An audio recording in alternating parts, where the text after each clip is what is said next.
ಪ್ರಧಾನಿ ಕಚೇರಿವರೆಗೂ ಹೋಯ್ತು highway issue. ಸ್ಥಳೀಯ ಜನಪ್ರತಿನಿಧಿಗಳಿಗೆ ಯೋಗ್ಯತೆ ಇಲ್ವಾ?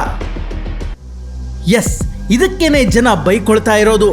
ಜವಾಬ್ದಾರಿ ತೆಗೆದುಕೊಳ್ಳಬೇಕಾದ ಶಾಸಕರು, ಸಂಸದರು, ಉಸ್ತುವಾರಿಗಳು ಎಲ್ಲಿ ಹೋಗಿದ್ದಾರೆ? ಸರ್ಕಾರ ಏನ್ ಮಾಡ್ತಾ ಇದೆ? ಇಷ್ಟೆಲ್ಲ ಆಕ್ರೋಶದ ಮಧ್ಯೆನೂ ಕ್ಯಾರೆ ಎನ್ನದಿರೋದು ನಿರ್ಲಕ್ಷ್ಯದ ಪರಮಾವಧಿಯೇ ಅಲ್ವಾ? ಇನ್ನು ಸಾಮಾಜಿಕ ಹೋರಾಟಗಾರ ವೈದ್ಯ ಡಾಕ್ಟರ್ ರವಿಕಿರಣ್ ಪಟ್ವರ್ಧನ್ ಪ್ರಧಾನಮಂತ್ರಿಗಳ ಕಚೇರಿಗೂ ಈ ಬಗ್ಗೆ ಪತ್ರ ಬರೆದಿದ್ದಾರೆ.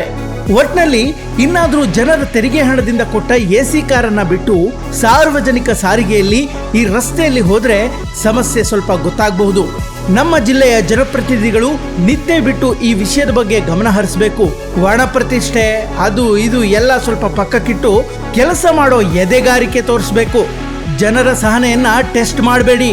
ರಸ್ತೆ ಸರಿ ಮಾಡಿಲ್ಲ ಅಂದ್ರೆ ನಿಮ್ಮನ್ನೇ ರಸ್ತೆಗಿಳಿಸೋ ದಿನ ದೂರ ಇಲ್ಲ. ಆಯ್ಕೆ ಮಾಡೋದು ಜನ, ಬದಲಿಸೋದು ಕೂಡ ಜನರ ಕೈಯಲ್ಲಿ ಇದೆ. ಹುಷಾರ್. Special desk, Marikamba news.